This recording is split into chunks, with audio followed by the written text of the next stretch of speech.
¿Qué tal? Saludos y muy buenas noches. Un lunes más toca hacer balance, hacer repaso del fin de semana. Un fin de semana que arrancaba el viernes.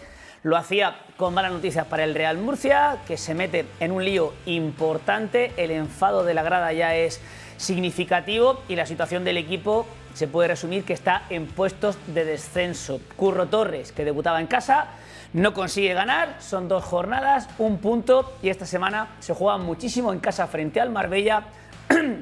Perdón, en ese partido que tienen que recuperar, que en su momento fue aplazado por las lluvias. Pero insisto en que la situación en el Real Murcia es bastante delicada.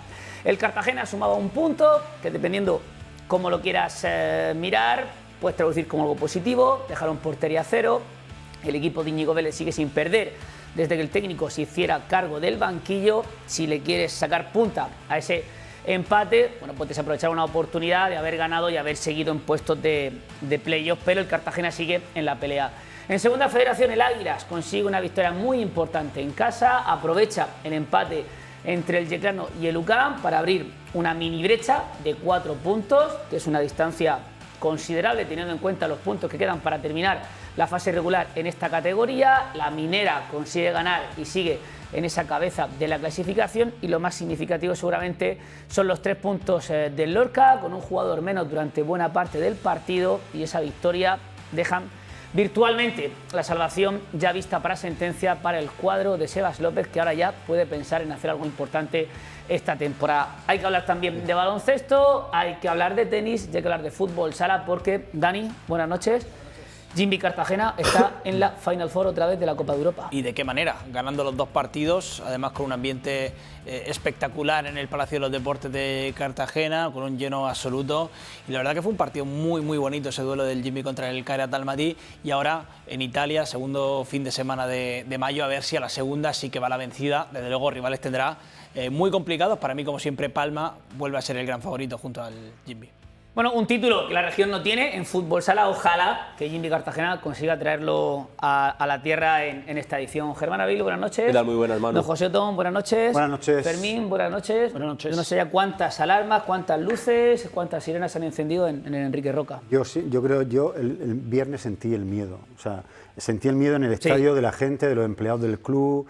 El presidente salió muy rápido y se fue muy rápido. No quiso hablar prácticamente con nadie. No sé, yo creo que vimos a Curro Torres salir después, mucho tiempo después del partido, abrazarse a su mujer. O sea, me refiero, creo que de verdad se ha instalado el miedo en el Enrique Roca, y ya la situación es complicada. Es preocupante, ya no solo por la situación del equipo en cuanto a puntos y clasificatoriamente hablando, pues, pero también porque viene el sanluqueño, un equipo de abajo, y te pinta la cara en tu casa con las necesidades y con las urgencias de que tiene el Murcia. Por la imagen también, ¿no? Por todo. O sea, dentro de esta racha, esta mala racha de 3 puntos de 24 posibles en los últimos 8 partidos, no te da la sensación de que el Murcia seguramente en ninguno de esos partidos haya estado cerca de poder hacer más de lo que hizo. O sea, de ganar cuando empató o de empatar cuando perdió. No se ha visto un Murcia que haya generado un volumen de oportunidades importante. Recuerdo que hubo un tramo con Echeverría que no le salieron bien las cosas, pero que conseguía generar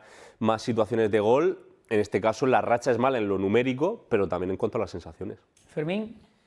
Bueno, solo puede tener lo que ha comentado José, solo puede tener una cosa buena, y es que siempre está bien asumir cuál es tu realidad, y creo que conviene que la gente del equipo, del entorno del equipo, entienda, y quizá el aficionado también entienda, que el Murcia está en zona de descenso cuando solo le faltan 12 partidos para terminar la Liga, que esto no es la 7ª o 8ª jornada cuando estaba Joseba Echeverría, con lo cual con eso yo creo que es suficiente, y que te gana, como habéis dicho, un equipo de descenso, que es verdad que ahora ha mejorado, pero que en invierno daba la sensación de que iba a bajar la persiana. Se reforzó con un montón de jugadores del Cádiz cedidos, se le fueron muchos de sus teóricos mejores futbolistas, y mira, y ese equipo es capaz de ganarte aquí, con lo cual eso demuestra cuál es la realidad del Murcia. Primera semana que nos han hecho cuenta después del partido de estamos a tantos del playoff. Primera semana que ya se ha mirado para abajo. Que no solo es ganarte, Fermín, es que la primera parte fue ignominiosa, es que es una cosa tremenda. Es que un equipo como el sanluqueño, que está hecho con 4 retales del Cádiz Mirandilla, que es el 3er presupuesto más bajo de la categoría, que fuera de casa no le gana a nadie, para mí... Bien, y te gana. Y no que te gane, es que la primera parte fue un baño descomunal. Es verdad que acaban esos 2 minutos intensos del Murcia con esas 2 ocasiones, ese tiro al palo de Jorge Mier, pero del 1 al 44 es una cosa insoportable para el aficionado del Real Murcia. Yo creo que es intolerable que un equipo con el dineral que se ha gastado en la plantilla esta temporada, que haga esos 45 minutos. A mí me parece... El domingo el Villarreal marcó en el minuto 6. Eso que también se repite. No, Eso es muy significativo. No, el Villarreal el marcó el 7 y el Sanluqueño en el 8. Y el Villarreal Alcorcón en el minuto 1. Pero es que en el 8... Te quedas con 10. Pero es que en Por el eso 8... digo, hay una falta también de intensidad, una falta de... En el 8, José, ya habían tenido 3 ocasiones claras. Es que no es que sale muy mal, pero es que después del gol sigue muy mal. Y sobre todo después del gol anulado es una cosa ya 20 minutos de auténtica zozobra de un Murcia desaparecido del terreno de juego y siendo dominado por jugadores del Cádiz Mirandilla de 17, 18 años, que algunos eran juveniles. O con 7 sub-23. Y hay una cosa que yo creo que es más preocupante todavía si cabe, porque clubes con esta situación, en puestos de descenso, se suelen agarrar a casa, a los partidos como local, a hacer fuerte su estadio, pero es que al Real Murcia otra temporada más vuelve a demostrar que, se le hace bola, se hace mucha bola jugar en Enrique Roca. 5 derrotas y 4 victorias tan solo en 16 casa. de 39 como local. De hecho, hay solo un equipo que ha sumado menos puntos, que precisamente es el Marbella, que viene el miércoles al estadio Enrique Roca. 16 de 39 como local son incluso malos números para... 4 victorias, 4 empates y 5 como derrotas. visitante. Dime, si hablamos de un equipo que luchaba o quería luchar por ascender de manera directa, evidentemente son números pésimos. Son malos horribles. números para un equipo que quiere no estar en descenso. O sea, imagínate para un equipo que tenía como objetivo ser primero. Es que es una cosa tremenda. A mí, de verdad, que el partido del otro día me dejó muy preocupado, porque creo que es un partido en el que el Real Murcia estuvo a su peor nivel de todo el curso. Hemos dicho muchas veces que tocó fondo, porque ya tocó fondo en la jornada 5. Con Echeverría, y ha tocado con fondo muchas Colunga, veces, pero etcétera. Ostras, lo de ayer por el nivel lo del viernes por el nivel del rival. Pero ahora es peor por el momento de la temporada en el que estás, porque bueno, la quinta jornada, en la séptima, hombre, el inicio fue pésimo. Esto no es que estés comparando a un entrenador con otro, no me refiero a eso. Quiero decir que ahora estás más cerca de tocar fondo porque ahora estás en el último tercio del campeonato. Pero todavía tiene suerte el Murcia porque el que tiene detrás, que es el Sanluqueño precisamente, a pesar de haberle ganado el partido, está a 5 puntos. O sea, y seguramente el Betis B, el Sevilla y el Marbella tiene que pensar en esquivar la quinta por la cola. Están muertos, pero los cálculos, el Murcia seguramente tendrá que hacer por lo menos...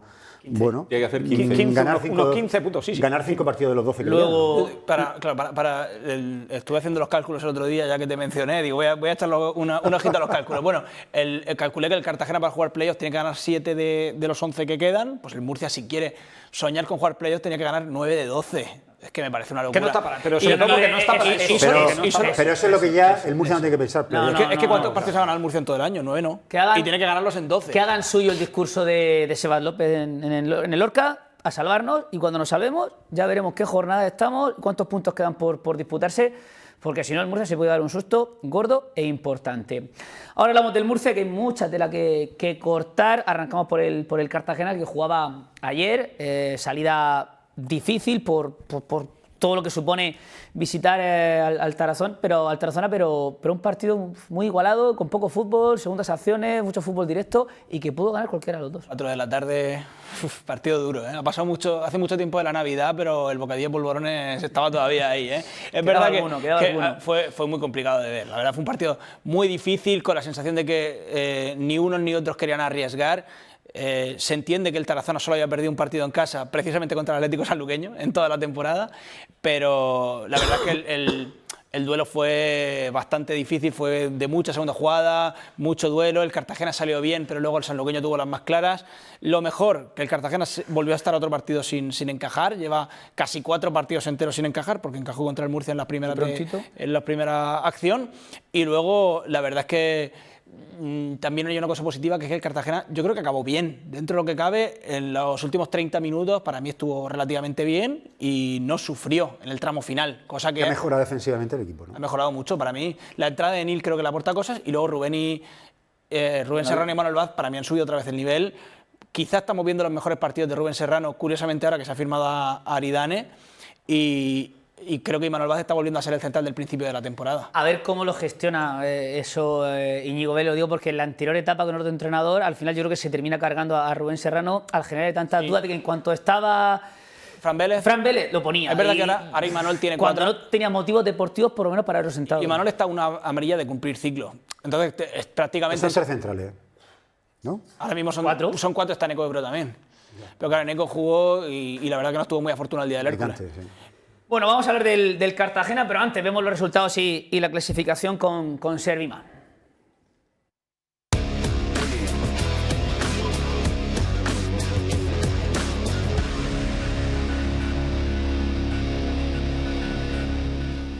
Real Murcia 0, Sanluqueño 1, Betis Deportivo 3, Sevilla Atlético 1, el mini derbi, Sabadell 3, Algeciras 1, Marbella 0, Europa 2, Marbella próximo rival del Murcia el miércoles a las 7 de la tarde. El Marbella se suicidó en los primeros 10 minutos, con las expulsiones, con los 2 goles del Europa. Otro rival, insisto, con un nivel muy pobre. Lo que pasa es que no me arrepiento de lo que dije la semana pasada aquí. Creo que el Atlético Sanluqueño también tiene un nivel muy pobre, pero le ganó el Real Murcia por demérito. Pues el jueves no tenemos programa, pero el lunes ya veremos a ver hasta dónde llegaba el Marbella. La mejor noticia es que el Marbella no va a venir con Rodri Río. O sea, esa es la mejor noticia, que se ha ido al Intercity. El gol de todas las semanas de Rodri Río. El Dense 4, Nastic 1. Por cierto, que el Nastic ha firmado a Pablo Alfaro. Sí, estaba Cristóbal Parralo, segundo técnico de la temporada, y ha firmado a Pablo Alfaro. Bueno, está en una situación también comprometida el Nastic, lo que pasa es que está justo por encima del Murcia. Antequera 0, Ibiza 3, Torremolinos 1, Alcorcón 0, Teruel 1, Villarreal B 0, Tarazona 0, Cartagena 0 y Atlético Madrileño 0, Hércules 0. Sorpresa, ¿no? Total de 2 goles en toda la jornada de domingo. Las 4 últimas horas de fútbol. Un espectáculo, sí. Sí, 0 goles. Sabadell, más líder o líder, 50 puntos, saca 5 al madrileño. Luego está Europa, el Lens empatado con 44, el Teruel con 41, es el próximo rival del Cartagena. Este fin de semana el Teruel. Y luego Villarreal B con 40 y Cartagena con 39. Por desgracia, para ver al Real Murcia nos tenemos que ir hasta la 16ª posición con 32 puntos. Porque le saca 5 al siguiente. Ascenso, o sea, el playoff ya está en 41, que son ya unos números que te hacen pensar que a final de temporada va a estar en 60, más o menos, que es lo que decíamos la semana pasada, ¿no? Y luego, otra cosa que hace pensar que la puntuación va a ser alta es que el Atlético madrileño tiene 45, se viene cayendo, pero continúa sumando, y que el Europa no está bien, pero claro, si el Marbella le regala los partidos, pues al final gana, ¿no? Y creo que va a ser muy difícil que nos suben 10-12 puntos de aquí a final de temporada. Luego, el Villarreal B para mí está en una buena dinámica y el Cartagena tiene un partido muy importante este fin de semana, porque es verdad que lleva 5 partidos sin perder, pero es que venía de una racha tan mala que tiene que remontar mucho para llegar a la zona alta de la tabla. La sensación que puede haber un puesto para mucha gente. O sea, sí. El último de playoff, porque está muy abierto. Hay un pequeño salto. El madrileño ha perdido fuerza y a partir del segundo para abajo. Es que si el Cartagena llega a ganar, estaría a 4 puntos del segundo. Claro. Si el Cartagena llega a ganar el otro día, ¿no? Que es lo que hizo el Teruel, y por eso está solamente a 3 puntos del Europa y del Dense, que no está tampoco en su mejor momento ahora mismo. Y salvo esa primera posición, 50 puntos, que ya prácticamente es acariciar el playoff, los que tiene el líder Sabadell, el resto puede haber un baile tremendo porque está habiendo mucha irregularidad, ¿no? En esas posiciones de playoff. El Cartagena que no venía bien, encadena una buena racha, ahora también empatando en casa del Tarazona, y es capaz de meterse ahí y estar en esa pelea cuando hace 3 semanas parecía totalmente imposible. Y por eso es que es muy importante ese partido contra el Teruel, porque al final es verdad que el Cartagena ganó en tierras turolenses, ¿no? 1-2, pero ganar supondría pasarles por delante, y hay que recordar que el Cartagena tiene la veraz perdido con el Villarreal B y con el Europa, que a estas alturas de temporada empieza a ser importante. El Cartagena está a 5 puntos del Europa, pero si el Europa empata un partido, el Cartagena necesitaría 3 para superarle. Por tanto, estamos hablando de que ya empieza a ser una distancia muy, muy considerable, y los rivales a tener en cuenta, sobre todo en primera instancia, serían, por supuesto, el Teruel, que es el que más cerca tiene, pero luego el Atlético madrileño, al que el Cartagena ganó en casa y al que visita dentro de 2 semanas, que también es un partido muy, muy relevante, y por supuesto también ese partido contra el Dense, al que también visita con el partido en empate de la primera vuelta, ¿no? Son 27 jornadas y mantenemos arriba al Atlético madrileño, al Sabadell, al Teruel, al Europa, y eso significa que abajo están Alcorcón, Nastic, Real Murcia, Hércules. El Ibiza está ahí ya. El Ibiza está a 3. Llamando a la puerta. No, 5 puestos. No, pero está uno del Cartagena. Es que el Teruel y el Europa parecía que se desinflaban, pero la dejación de funciones del resto de candidatos ha hecho que se mantenga. Pero el Dense, que parecía que sí iba con velocidad de crucero y también está fallando últimamente, es que no hay ningún equipo. Si miras las últimas de los jornadas, llamados, antes de que comenzara la temporada, estar arriba, que estén arriba el Dense. Sí. El resto yo creo que Dentro del playoff. El Sabadell está muy recién ascendido. O sea, con el Sabadell nadie contaba. No contaba, pero el equipo es otra cosa. El equipo del Sabadell tiene. Sí, pero ahora, en la jornada 27, claro, pero el para mí tiene mejor 8 equipo, de agosto. Tiene mejor plantilla que el Europa, por ejemplo, o que el Teruel. Claro. Para mí el Teruel sí que es la sorpresa, la grandísima sorpresa, porque creo que el Teruel no tiene ningún jugador a priori pensado para estar arriba. De hecho, lleva 41 puntos. Sí, es dejación de funciones de los otros, pero tienen 41 puntos, ¿eh? Y esos hay que ganárselo. Ojo, Vicente Parra, el entrenador del Teruel, ¿no? Estuvo con una oferta del Yeclano hasta el último momento decidiendo si iba al Yeclano o le salió el Teruel y se fue al Teruel. O sea, imagínate hasta qué punto le ha cambiado la vida. No, de hecho, va a tener novedades el año que viene seguro, porque está haciendo un trabajazo. El Teruel en casa, en Pinilla, está siendo muy difícil de batir y es verdad que casi siempre lo está ganando todo en casa y fuera suma menos. Pero es que si lo ganas todo en casa, al ritmo de puntuación que están sumando los de arriba, realmente están muy cerca de jugar playoff. El Europa con el cambio de campo. Sí, que aunque que se iba no, pero perdió el otro día contra el Torremolinos en casa. Y perdiendo jugadores importantes en invierno. Sí, sobre todo Izan. Sí. Va a ser un programa duro en cuanto a imágenes, así que cojan agua, porque primero el resumen del Cartagena y luego el resumen del Real Murcia. En directo también fue duro. Sí, no. Dices tú, en la hora que era las 4, te ponía era previsible, yo no esperaba otra cosa. Yo personalmente no esperaba otra cosa, sabiendo cómo son los partidos en Tarazona. Los tiros de cámara, saca las gafas de ver porque, cuidado, es complicado cuando... Dependerá también un poco del juego del Tarazona, porque yo, por ejemplo, estuve este domingo en el campo del Yeclano, que es más pequeño. Esta es la primera muy clara del Tarazona. Para mí el Cartagena había salido ligeramente mejor, ese remate al palo. La primera gran ocasión del partido. Tú dime un campo donde pueda ver el partido desde un fondo tumbado en el césped. Sí, y te puedes dejar caer por encima de la... El campo del Villarrobledo también. Sí, en Villarrobledo. Aquí se dejaban caer por encima cuando, a lo que daba el partido, pues te podías dejar caer por la... Al solecito. Al solecito y... al partido. A las 4 de la tarde, cuidado.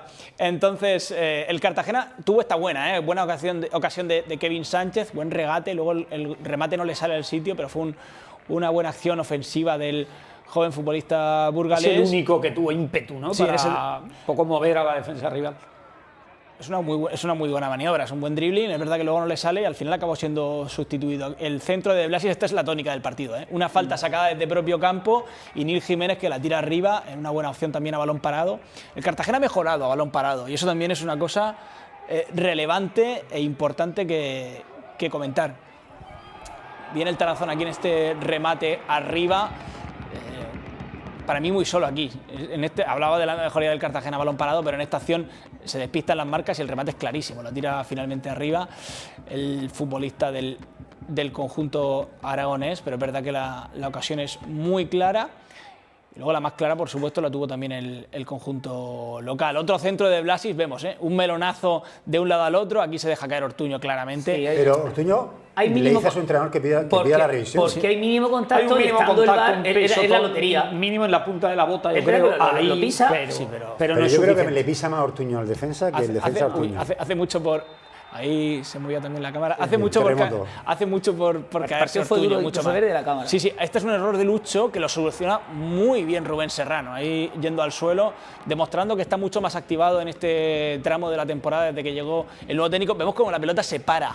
La verdad que era muy difícil jugar por abajo porque el balón iba dando botecitos, parecía un conejo saltando. La verdad que era muy complejo jugar y se demuestra. El Cartagena, en cuanto tenía la opción, o chutaba desde la frontal como aquí o soltaba un latigazo desde campo propio buscando que Ortuño se quedase algún balón en esa zona ofensiva. Este es el primer disparo, la primera amenaza de Rahmani. Esta es muy clara, una enorme parada de Lucho, gran parada en este remate, saca una mano tremenda arriba. Mano cambiada, sí, es un paradón. Arriba a la escuadra. Es un paradón, la mejor opción, el remate de Carrasco, la mano derecha arriba de Lucho García, que, como decimos, ¿no? A pesar de que tuvo ese error en la salida de balón, yo creo que también propiciado por el mal estado del césped. Pensaba que iba a llegar más fácil y se frenó la pelota.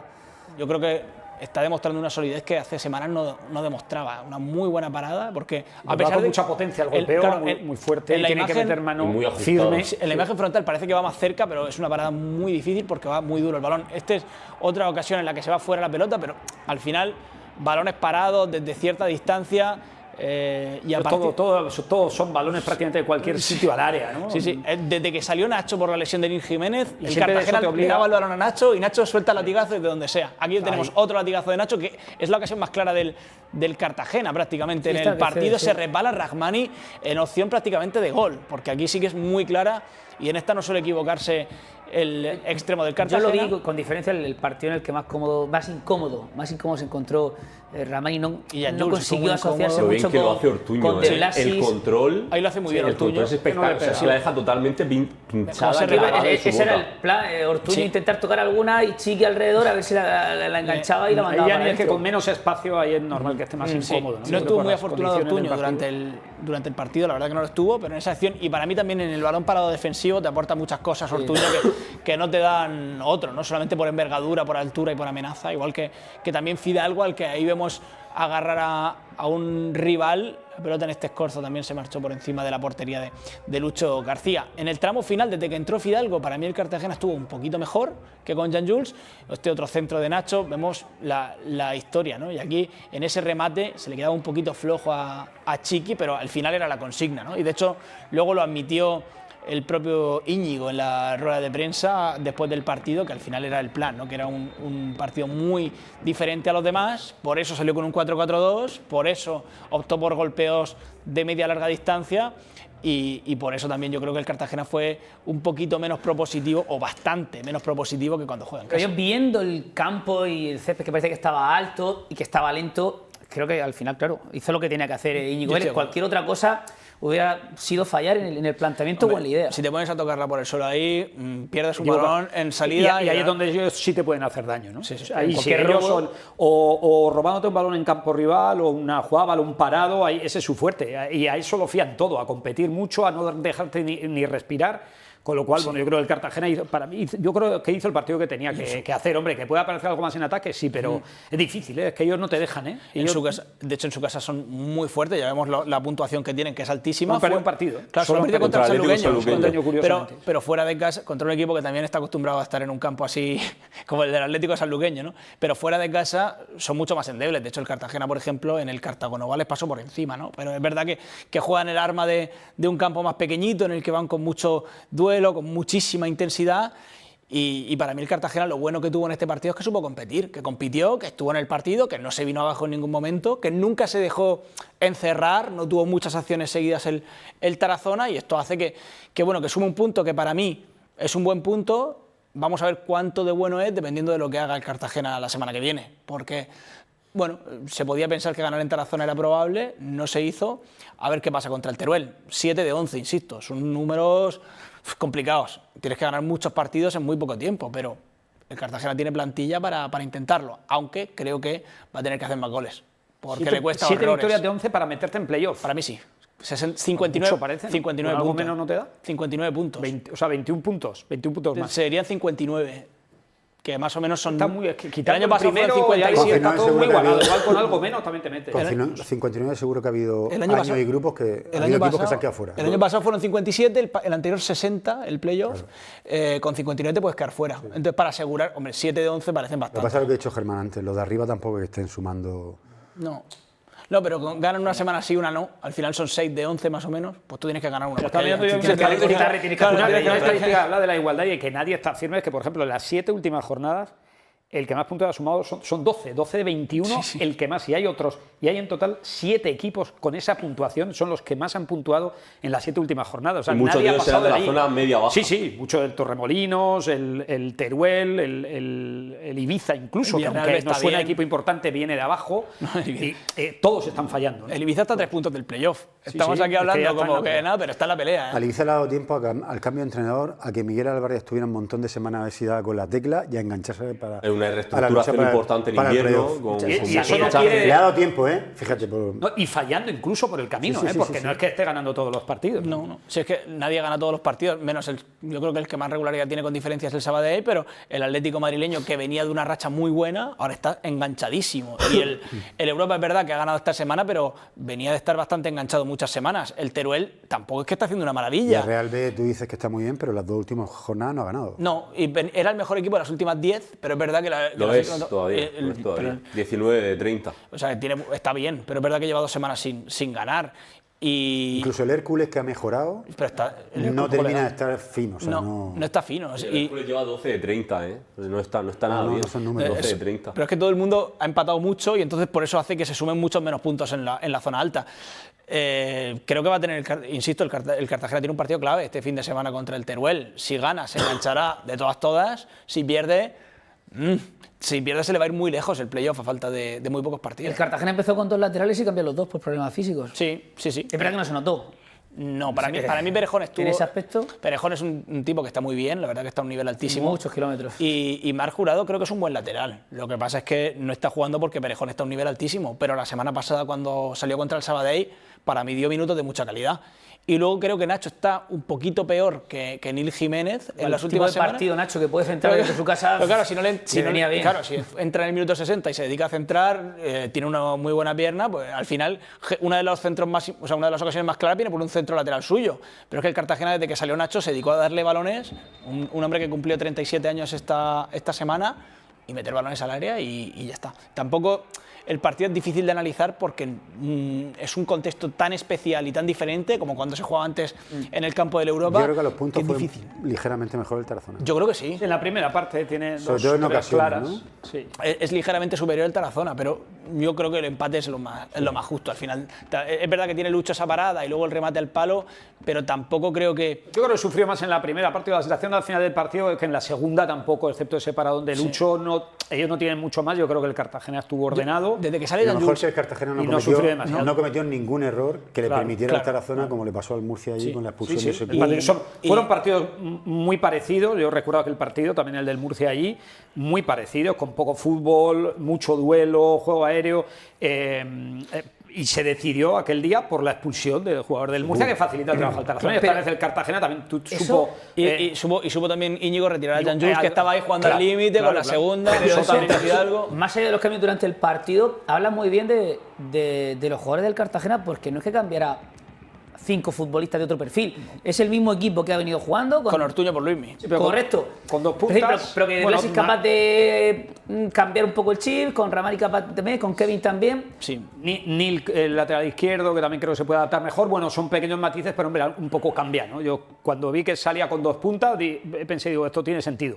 Pues también viene del fútbol directo o buscar ese tipo de estado de confianza, ¿no? De que ahora mismo los jugadores creen en todo lo que les pide el entrenador, de que atraviesa un momento dulce de la temporada y da igual el contexto, el escenario, los futbolistas van a hacer lo que les pida, ¿no? Aunque tenga que cambiar tanto el registro. Por ejemplo, el remate de Blasi, no es el partido para De Blasi, porque por arriba va a oler pocas, pero oye, lo mantuvo y no lo vi incómodo. Es verdad que con el balón en los pies apenas. Sí, pero entonces también le está. Pero por ejemplo, si hace un cambio de ese tipo, ya le está lanzando un mensaje al equipo. Que lo digo a favor. Creo que ya lo puede despistar. Pero a favor del entrenador y a favor hecho de de los forma jugadores. inteligente. Son 2 o 3 cambios, pero están hechos con sentido. Hay otros jugadores con un perfil muy definido que en escenarios como estos te pasan por encima y te enteras. Es de los campos que es difícil adaptarse porque es que encima el césped está bastante alto, muy lento. Está muy regular, ¿eh? Sí, muy regular. De hecho, en la jugada de Rahmani, que para mí es clave, se resbala en una opción de remate en la que yo creo que 5 de cada 5 van a portería de Rahmani. Y en este caso se resbala en una opción muy clara de remate. Es una cosa a la que hay que adaptarse, es complicado. Creo que el Cartagena por lo menos se adaptó, estuvo a un nivel relativamente sobrio, creo que aprobó y ya está. Y al final lo importante es que mantuvo otra vez la portería a 0, que eso es clave, que también es verdad que en la dinámica ayuda, que lo que antes iba adentro ahora va al palo. No, pero pero es que estas cosas, cuando tú defiendes mejor, normalmente los rivales chutan más al palo que cuando defiendes peor. Y la línea continuista de, oye, que con Íñigo ves una regularidad, no es que, oye, hemos ganado al Murcia y ahora pegamos aquí un patinazo y 2-0 Y lo de ayer es que se ve insisto, lo del domingo es que es difícilmente analizable porque es que es un contexto complicado, tan diferente que es que no se pueden sacar conclusiones de lo que pasó en el si sacas alguna es buena y es que has sabido adaptarte y ya está. Sí, a competir. Y creo que el Cartagena tiene un calendario en el que tiene que hacerse extremadamente fuerte en casa porque a partir de ahí tiene que sacar los puntos del playoff. El Cartagena tiene que jugar fuera contra el Eldense, tiene que jugar fuera contra el Atlético madrileño, tiene que jugar en Torremolinos, tiene visitas muy complicadas y en casa tiene que recibir equipos de la parte media-baja. Luego es verdad que tiene que recibir al Alcorcón, pero tiene equipos de la parte media-baja, como el sanluqueño, al que también tiene que recibir, como el Nàstic, que no está bien, y como el Teruel, que no es de la parte baja, pero a priori era de los diseñados para no sufrir, ¿no? Y creo que ahí es donde se tiene que hacer fuerte, creo que es donde tiene que sumar los puntos, y si tiene que ganar 7 de 11, que a mí me parece una empresa muy difícil para un equipo al que le cuesta horrores hacer un gol, porque es verdad que le cuesta horrores, y yo tengo ganas de ver cómo vuelve Benito Ramírez para ver si puede darle esa chispa al Cartagena y ese poquito más de gol. Si quiere ganar 7-11 tiene que hacerlo en el Cartagonova, porque es donde se siente más cómodo y donde más puntos ha sumado esta temporada. Rápidamente confirmaba el Cartagena la llegada de Aridane. Futbolísticamente yo creo que no lo vamos a descubrir, verdad que viene ya en la etapa final, pero le preguntaban a Íñigo Vélez luego en sala de prensa en el postpartido y yo creo que lo resumía como diciendo, sobre todo, yo no sé si va a jugar más o va a jugar menos, pero experiencia. Claro. Experiencia, mejor tranquilidad, saber estar. A mí me sorprende el fichaje de Aridane, con lo que ha costado pagar las nóminas del mes de enero, que llega Aridane, es sorprendente. Es un tipo que... ¿En qué condiciones económicas? Claro, viene en unas buenas condiciones económicas porque ha recibido en Almería, a ver también, a lo mejor puedo recibir, va a estar en mi casa viendo la tele, por poco que me den, pues todo suma. Es una oportunidad. En Almería no hablan muy bien de su estado, pero claro, en Almería es un equipo que está al año luz del Es verdad que los últimos partidos en Almería fueron catastrófico, más allá de los temas extradeportivos, problemas que tuvo al volante, con el coche y demás. Es verdad que a nivel deportivo, de dar la sensación de un futbolista ya un poco desconectado. Tiene la oportunidad de redimirse ahora en el Cartagena, y creo que es una buena oportunidad para los dos, y que para el Cartagena y para él. La primera federación está año en luz de la segunda división, yo creo que es una opción buena de mercado que se le planteó al Cartagena, y es que, insisto, si Manuel va mañana a ver la quinta amarilla, es que tenías que optar por Eneco Ebro, que es un tipo al que no has visto prácticamente jugar porque jugó solamente un partido y estuvo flojo, o por Aridane. Yo creo que es un perfil que no tiene nada que ver un chaval de no sé, son 20 o 21 que tiene Ebro con los 36 o 37 que tiene Aridane. Por eso yo creo que si viniese en su mejor momento de su vida, sin un fichaje sobresaliente, si lógicamente una condición física más o menos buena, a mí me parece un jugador de garantía, claramente. Claro que sí. Bueno, por eso, por supuesto. Que si está a tope, el Almería no lo deja salir. O se queda en segunda división o cualquier otra historia. La condición física, yo diría la condición emocional, las ganas que tenga, claro. Porque casos de estos y creo que ahora lo vamos a comentar en el caso del Real Murcia. En el propio Cartagena, este año, en el mercado de invierno, de Rahmani de turno. Rahmani con mucha motivación. Pero Rahmani, dentro de lo que cabe, está en una buena edad. Pero joven. Futbolistas que bajan de segunda división o futbolistas que vienen de una liga superior o de haber ganado mucho dinero y que vienen a la primera federación, que lo vean como una oportunidad y no como una posibilidad de seguir en un equipo. Bueno, él puede pensar que una posibilidad que tenga él, o un deseo de reengancharse, de mejorar su imagen, de tener un buen contrato el año que viene, y claro, para eso tiene ese nivel de motivación, jugando. Sí. Cartagena, viene para media temporada y tiene opción de renovar. Si las cosas se dan muy bien en Cartagena, si todo se da perfecto, podría renovar por el conjunto albinegro, pero es verdad que, hombre, si a principio de temporada te dicen que el Cartagena va a firmar a Aridane, dirías que es un fichajazo. Ahora, en las condiciones que viene, con un tiempo parado, obviamente hay que tomarlo con cierta precaución, pero hemos visto casos de jugadores como Jan Jules, por ejemplo, que venía de no jugar nada. Tampoco, realmente. O sea, termina en el mercado ahora, en febrero. Claro, por eso digo que solamente ha pasado un mes, ¿no? Desde que se desvincula de la Almería. Yo, o sea, no me iría tanto al tema del ritmo ni al tema físico. Yo creo que en ese aspecto es un central. Claro. Con todo lo que no es un jugador de banda que no necesita el recorrido. Que se lo digan a John García, Sí que es importante estar fuerte, me refiero, al final... Sobre todo confianza, no dudar. Cuando no entras no perder ese feeling con los tiempos, con el balón, que llegas tarde y te la comes. Sí, por eso creo que obviamente parece un fichaje interesante, por supuesto. Yo creo que es una apuesta que había que hacer. Si se te pone la oportunidad, tienes que ir a por ella y a ver qué tal sale. Yo creo que tengo unas expectativas relativamente altas, siendo que hay que tener cuidado viniendo de la edad que viene y de no estar a un buen nivel en el Almería, pero obviamente creo que es una cosa que si lo tienes encima de la mesa lo tienes que firmar. Pues veremos cómo le va a Aridane, y también, sobre todo, partido importante que tiene el Cartagena el próximo fin de semana frente al Teruel. Agárrense que vienen curvas. Vamos con el Murcia. Vamos a ver el empate, sí, ya les hubiera gustado al conjunto de Curro Torres. La derrota en casa con el sanluqueño por 0-1.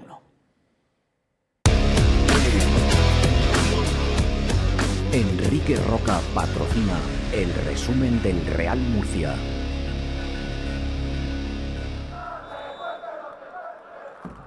sorprendente lo que ocurrió en el partido, sobre todo el dominio del sanluqueño desde el primer segundo, y eso que introdujo algunas novedades el técnico Curro Torres con Secu, con Juan Carlos Real, pero vemos las primeras llegadas del conjunto visitante. Aquí le gana Juárez el duelo a Alberto González, que volvió a estar mal. El remate arriba, eran los primeros avisos del sanluqueño hasta que llegó el primer tanto muy pronto. Esta es la jugada con la carrera de Rodri Val que asiste a Agustín Juárez, llega libre de marca. Primero Rodri Val en la banda y después en el remate de Agustín Juárez, sin restarle mérito a la jugada, que es muy buen pase y muy buen remate, pero la defensa del Murcia está... Cristo Romero, oposición cero. Fuera de posición, John García intenta taparle y llega tarde. Y Alberto Ahora, cuando veamos el resumen, yo quiero comentar algo que no entiendo mucho de la propuesta de arranque del Murcia. Defender a 2 metros a un... Jugar, por ejemplo, con Óscar Gil y con Secu en el centro del campo, que salió de inicio para, en teoría, llevar la iniciativa contra un equipo inferior como el sanluqueño. El remate de Víctor Narro, que estuvo participativo, pero controlando balones fuera o lejos de donde puede hacer daño. En las acciones a balón parado, yo vi un mínimo hilo de esperanza, por lo menos finalizó alguna jugada más de lo habitual, porque está siendo un 0 a la izquierda en acciones de estrategia del Murcia esta temporada. Aquí permite otro remate. El balón parado defensivo también fue... Juan Carlos Real en la primera mitad fue de lo poco potable en el último tercio del campo. Sí, dio 2-3 pases buenos, como este que termina de hecho dentro de la portería del sanluqueño, pero a Yorquera se le había ido ya el balón por la línea de fondo. Pelota sale.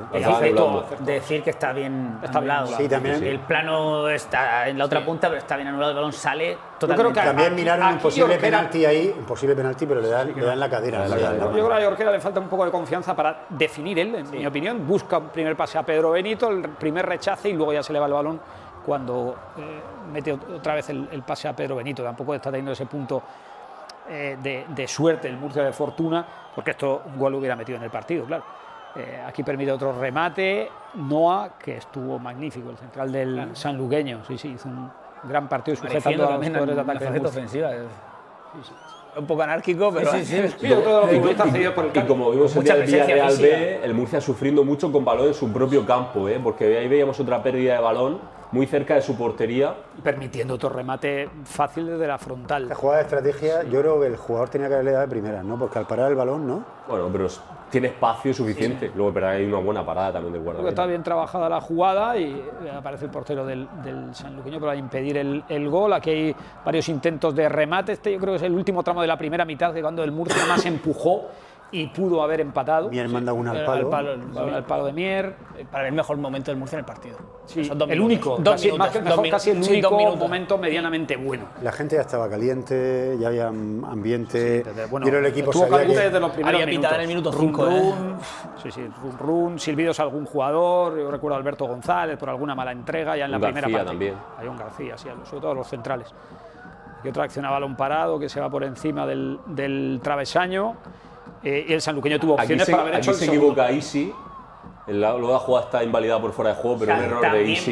Bien claro, muy claro.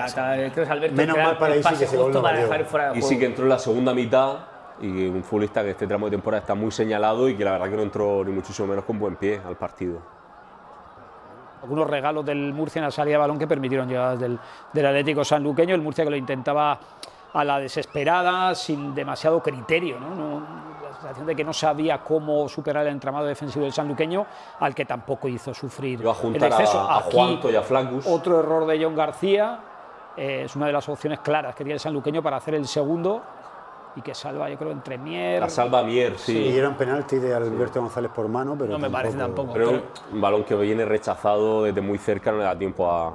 En este tramo de partido, como decía Germán, ya estaba Flaccus y Juanto, pero el Murcia tampoco... Es verdad que hubo muchos centros laterales. Juanto, nada más entrar al partido. ¿no? Creo que está centro... De Cristo que toca en un rival. Hay una muy clara... Sí, el remate. 30 segundos. Un centro, una falta. Que no la termina de pegar bien, ¿no? De cabeza. Con la cabeza por arriba. Es un remate de cabeza muy claro. Yo digo esta de Juanto. Sí, esta también es muy clara, pero Juanto nada más entrar al campo de una acción de cabeza clarísima. Esta no termina de agarrar bien la pelota, le pega. Va muy centrada. Sí. Muchos centros desde la izquierda con Cristo, desde la derecha con Narro, fue un poco extraña, pero no terminó de ocupar bien los espacios en el área, ni encontraron. Juanto tuvo un par, pero poquito en ataque. Bueno, pues ese última acción también lo revisaron y no había penalti y al final la derrota del Murcia.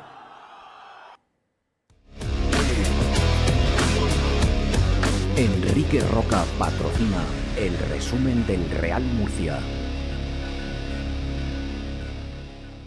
Por partes, pedía Germán el turno. Tuyo es. No entendí de arranque por qué el Murcia jugó con la línea tan adelantada. La línea defensiva no lo entendí. O sea, me parece que es un error de no conocer al equipo, de no saber exactamente lo que tienes y sobre todo a lo que te enfrentas. Porque creo que es bastante arriesgado que un equipo, por ejemplo, con Jon García, con el poco ritmo que tiene, con Cristo, con lo que sufre a su espalda, juegue a 40, 45 metros de la portería. Y luego, si no presionas bien, lógicamente, ya con Juan Carlos Real pierdes un efectivo importante a la hora de presionar en campo rival. Creo que el error del primer gol viene por ahí, porque el equipo está muy adelantado, Cristo sale muy a lo loco, deja el espacio a su espalda y me da la sensación de que ese planteamiento es de no conocer al equipo. En la primera parte al Murcia y en la segunda parte también, porque la opción de gol que hemos visto también en el resumen es muy evidente, pero en la segunda parte tiene más sentido porque tienes que ir a buscar tanto el empate y te queda menos de tiempo. Salida. Y a mí tampoco me acabo de convencer el planteamiento con Óscar Gil y con Sekou en el doble pivote. Creo que le faltaba piernas al Murcia, le faltaba un tocón ahí en el centro del campo y al final el que más apareció fue Juan Carlos Real, pero creo que fue el único que realmente por esa zona central quiso tener la pelota. Es que por el 11 que saca Curro Torres, más allá, como dice Germán, que sí que adelantó un poco la línea, pero no es un 11 para tener ni la pelota ni intentar llevar no lo sé, mi opinión por lo menos, no lo sé. Sí, cuando yo decía aquí el lunes que pensaba que iba a jugar, viendo lo que tenía, con Óscar Gil y con dos por delante, Real o Ekain, sí.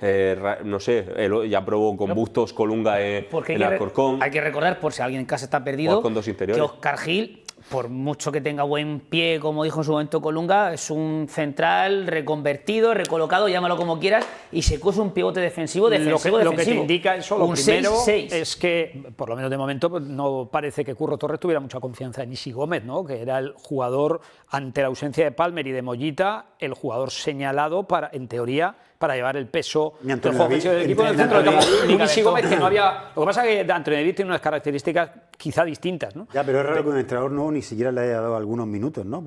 ¿no? Pues tampoco le ha dado tiempo, ¿no? O sea, no...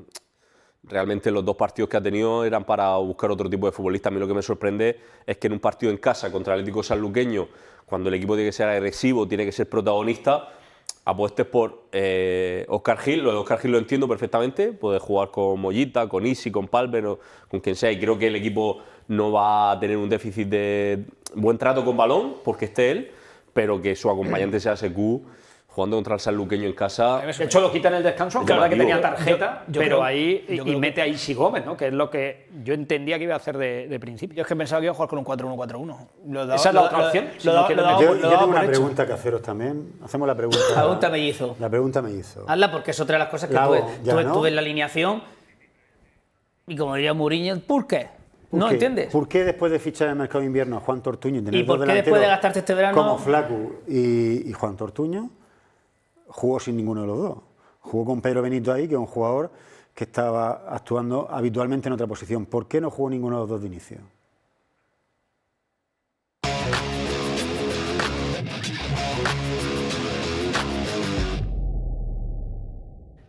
Asentía, se te con la cabeza porque seguro que la pregunta que nosotros tenemos aquí. La conteste Fermín. Y la gente cuando vio el 11 en casa. Pero la pregunta es si tiene que jugar con dos puntas o si se puede permitir tener a Juanto y a Flacus en el banquillo. A la segunda es que yo creo que es un lujo que no se puede permitir. La pregunta es cómo tienes jugando contra un equipo que tienes que ganar en casa. Con el sanluqueño, yo creo lo de jugar o no con dos puntas, con punta y media punta, eso pues puede haber muchas opiniones, pero yo creo que de principio tú creo que no te puedes permitir, el Murcia no se puede permitir el lujo de dejar a sus dos jugadores con más gol juntos en el banquillo. Es que no te lo puedes permitir. A Juanto, si lo has fichado, vamos a ver, al principio comentábamos que entró quizá demasiado pronto. Bueno, Juanto lleva ya un mes. Entiendo yo que al menos por cuestión física estaría ya para jugar. Y el caso de Flaccus, bueno, apuesta por uno o por otro, pero a mí no me parece normal que no jugara de inicio ninguno de los dos. Luego ya a partir de ahí, ves si metes a Pedro Benito acompañándole en ataque o Pedro Benito por la derecha, la posibilidad de meter a Narro por la izquierda, aunque está claro que Narro creo que rinde mejor por la derecha, en el sentido, creo que tiene lógica, ¿no? Pero ver a Flaccus y a Juanto de inicio en el banquillo a mí me chirría. Es que yo creo que Curro Torres al final, por mucho que se haya visto 7 vídeos del Murcia deprisa y corriendo en la última semana, creo que está haciendo, está haciendo pruebas. Mira que evidentemente está probando. Lleva 2 semanas, pero cosas. yo lo de la alineación del partido del otro día, creo que es el primer gran volantazo que da Curro Torres en el Murcia. Y sé que lleva 2 semanas, pero es que hay muchas cosas que no hay por dónde coger. Es que creo que está probando cosas. Yo cuando vi el 11... Está conociendo al equipo. Yo cuando vi el 11 me sorprendió. Pues que se dé prisa. Y luego cuando vi el 11 me sorprendió más cuando vi lo que comentaba Germán, una presión tan alta como pensando que vas a dominar el partido de todas con unos tipos, el sanluqueño, que son, si sabemos que son jóvenes, que son sub-23, que te transitan rápido y que tienen talento, dentro de que es un equipo muy que se desconecta, que tiene desconexiones, que encaja muchísimos goles, que esa es otra, un equipo que encaja mucho, y el Murcia es incapaz de hacerle no solo un gol, es que ocasiones claras solo tiene la de la primera parte. Creo que uno pensaba que le iba a querer quitar la pelota al sanluqueño, y con ese doble pivote de ese perfil tan defensivo, sin un 9 que te amenace. Si ese doble pivote en el Rico Pérez la semana que viene, no lo veríamos tan mal seguramente, ¿no? Ante un equipo como el Hércules que te va a jugar. El único, a la pregunta que hacía, el delantero. Yo creo que es porque no se fía del trabajo que le puedan hacer sin balón Flaccus u Ortuño. Me da la sensación. Porque si ya junta Flaccus u Ortuño con Juan Carlos Real, el trabajo de presión... Esa era mi maldad. Y no te fías del trabajo de Flaccus y te fías del trabajo de Juan Carlos Real. Claro, es que si ya junta a los dos, puede tener sentido en un equipo que va a jugar a bloque bajo, que va a jugar muy lejos de la portería rival y que va a intentar transitar. Ahí yo creo que sí podría tener sentido. Pero si vas a intentar salir a presionar, tienes que jugar con Pedro Benito. Ya luego, si quieres, meter a Flaccus con él, o a Ortuño, o Real, pero si juega a presionar... o a Flaccus o Juan Ortuño y detrás Pedro Benito. Sí, puede ser, claro. Pero que... o sea, Flaccus y Real o Ortuño y Real, yo creo que el trabajo no te lo dan sin balón. A ver, no soy yo dudoso a la hora de... Pero que tiene otras características. A la hora de hablar de Caín y decir que no está haciendo ni mucho menos una gran temporada, pero si tú quieres trabajo, quieres pelea, quieres brega, apuesta por el Caín o apuesta por Pedro Benito. No juego ni un minuto, Pero me sorprendió. Busca un equilibrio. Y de hecho lo vimos el principio de partido. Juan Carlos Real es el que mejor entendió lo que tenía que hacer el equipo para tener alguna opción. Dio 2 pases de gol. No sé cómo estaría Caín, pero yo... Sekou por Ekain es el 11 que yo hubiera puesto. O sea, el mismo 11, pero con Ekain por Sekou. Algo así. Y cambia totalmente el planteamiento. Yo hubiese hecho bastante más cambios. A lo mejor puedes poner a Arturo. Yo hubiera hecho otro que te lo voy a hacer después. No, yo hubiese puesto a Pedro Benito. Pedro Benito estaba. No, pero bueno, no delantero. Mejor por detrás. Si Juan Carlos Real hubiese metido un delantero, un referente, por lo menos que esté en el área. Benito al final tuvo una ocasión y la marcó. En el partido. Lo que pasa, había salido la pelota, pero tuvo una sola ocasión y la marcó. Para mí, en un equipo que presionaba tenía sentido, pero es que el Murcia no se puede permitir que le quiten el balón un equipo que tenía 24 puntos en su campo. Y no ya solo eso, también analizando el partido se vio una diferencia de energía muy notable, que es lo que yo comentaba el lunes, ¿no? Cuando decíais si Curro Torres sí, Curro Torres no, si cambiaría el equipo. Para mí la clave está en los futbolistas, y si los futbolistas van a tener ese hambre, que hablamos de John García, de Narro, de Jorquera, de Juan Carlos Real, de Óscar Gil, de Flaccus, o sea, hablamos de una nómina de futbolistas con un perfil, con un caché muy alto, que ahora se tienen que remangar. O sea, ya no es para jugar a lo grande, ahora ya no es jugar ante 27.000 personas en tramo final de la temporada porque te estás jugando un ascenso a segunda división, ahora es jugar por sobrevivir. Y esos futbolistas tienen que dar un paso adelante y demostrar que tienen hambre para, como mínimo, igualar a equipos de la zona de abajo, que saben lo que se están jugando, que saben lo que tienen que hacer. El Real Murcia la tiene que cambiar completamente de escenario, completamente de plan y adaptarse. Y esa para mí es la gran cuestión. Hay una persona que sabe mucho de fútbol. Porque los futbolistas, esta mañana ha dicho precisamente que el entrenador tiene que escoger a los 11 que más preparados estén para la batalla. Los duelos, el otro día contra el Atlético Sanluqueño, los perdieron absolutamente todos. Todos los duelos, todos los balones rebotados. Que muchas veces dicen, no, es que buena suerte. No, buena suerte no. Es que van con más ímpetu, con más energía por ese balón. Y ahí el Atlético Sanluqueño lo barrió. Independientemente de que luego las características de un equipo u otro. Pero ese nivel de energía es lo que. O sea, al Murcia le toca ahora mismo eso. Y luego tengo otra pedrada, que si tú tienes 4 centrales en la plantilla y hay 2 que están bien y 2 que no, pon a los centrales en su sitio que estén bien. Si Óscar Gil es central y está bien, ponlo de central.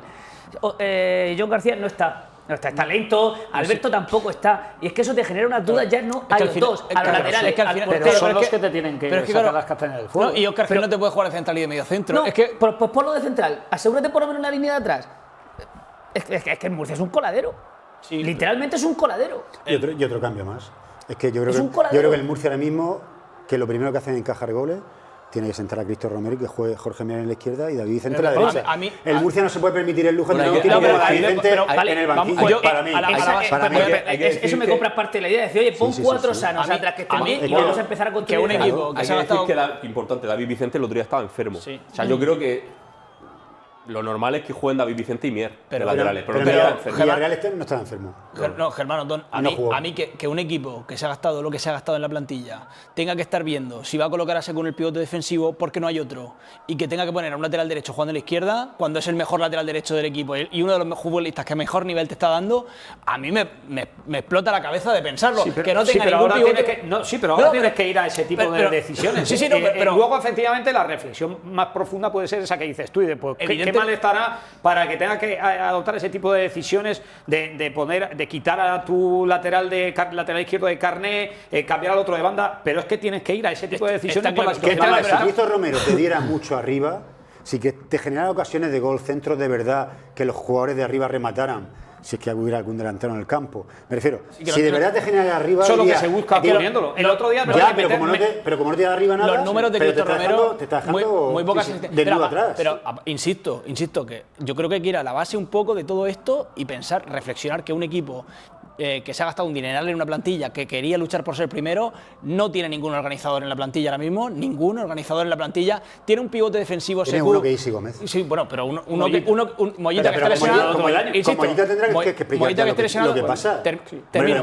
Que lo de Mollita es un cachondeo ya, ¿no? Termino. ¿Un cachondeo? Si no tengo nada que decir sobre eso, yo he dicho que hay uno en la plantilla que se llama Mollita. Algo pasará con Mollita. Un momento. Y esto no de acuerdo contigo, y aquí hemos dicho que Mollita es el mejor, pero si con Mollita... Pero un jugador virtual. Déjame que hable, déjame. No existe Mollita. Es un ente, ¿no? Es un ente. Si lees la ficha de la federación, pero no sabemos si está o no. Si te voy a dar la razón. Bueno, sí, salió el otro día por el partido. Has confiado, lo has esperado para toda la primera vuelta y no ha llegado, no cometas el mismo error en la segunda vuelta. Firma un tío... Y si luego llega Mollita, pues ya veremos. Claro, pero es que hay otro que se llama Palmer, pero Colunga no lo ponía en esa posición. Pero insisto, Palmer no sé. Tienes que dar partido. Es un jugador que puede jugar. Palmer es 1000 veces más rentable que Mollita, que ha jugado 4 ratos, ha metido 2 goles. Voy a las bases otra vez. Estamos hablando de colocar a Sekou de pivote defensivo como pivote titular, porque es el único que tenías, porque Óscar Gil, insisto, es central, que está jugando de pivote defensivo. A Palmer, que no deja de ser una apuesta porque no tiene una temporada entera contrastada en la tercera categoría del fútbol español. Y no era un centrocampista organizado. Y tampoco era un media punta. Y era media punta. Pero nunca le han puesto media punta. Bueno, a ver, no quiero llevarlo a la contraria. Y es verdad que puede jugar de media punta, pero hay que recordar que el año pasado, con un entrenador que se llamaba Fran Fernández, la inmensa mayoría de los partidos que jugó los jugó como centrocampista, con muchas de ellas, muchas veces con Isi Gómez, además recuerdo. Pero jugó sobre todo como centrocampista y creo que no desentonó. Es verdad que aquí en esta mesa solíamos decir que Palmer como mediapunta quizá podría ser más productivo, puede ser. A mí me gustan las dos posiciones, pero lo que no entiendo es por qué Colunga nunca lo puso en esa posición cuando, perdona Dani, cuando Curro Torres en su primer partido ya lo pone ahí. Pero es que es un equipo que se ha gastado más de 3 millones en la plantilla y estamos hablando de un jugador que no desentonó cuando tendría que ser un jugador diferencial en el pivote. Y en invierno no se firmó a ninguno. Cuando sí, creo que era obvio que había que firmar un jugador en esa posición, creo que era obvio. Por eso, cuando dijimos las notas del mercado de invierno del Real Murcia, yo no le puse un notable porque yo pienso y sigo pensando que el Real Murcia tenía que haber fichado a un organizador. Bueno, de hecho el Murcia quería fichar a un organizador, pero cuando le falla la opción que tenía... Realmente cambia. quería fichar más bien un 6. Bueno, Sí, a un ver, pivote. podemos hablar de organizador o no, pero era más un pivote más de corte defensivo. Claro, es que partiendo de la, Un Julio Gracia, hay que partir de la base de que... No, depende de qué quieras tú, de que cómo organiza. qué le pides tú a un jugador de esas características. Me decían en su momento que con le gustaba un 6 con buen pie. Hay 6 y 6, Secuno es ese tipo de jugador.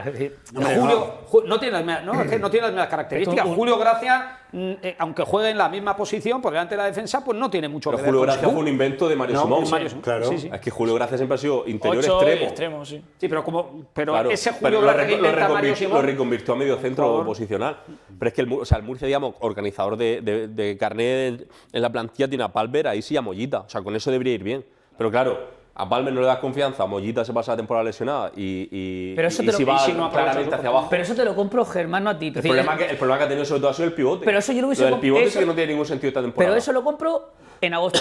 Ya han pasado muchos meses, ya has visto que Mollita no está, que Isi tampoco está. Entonces,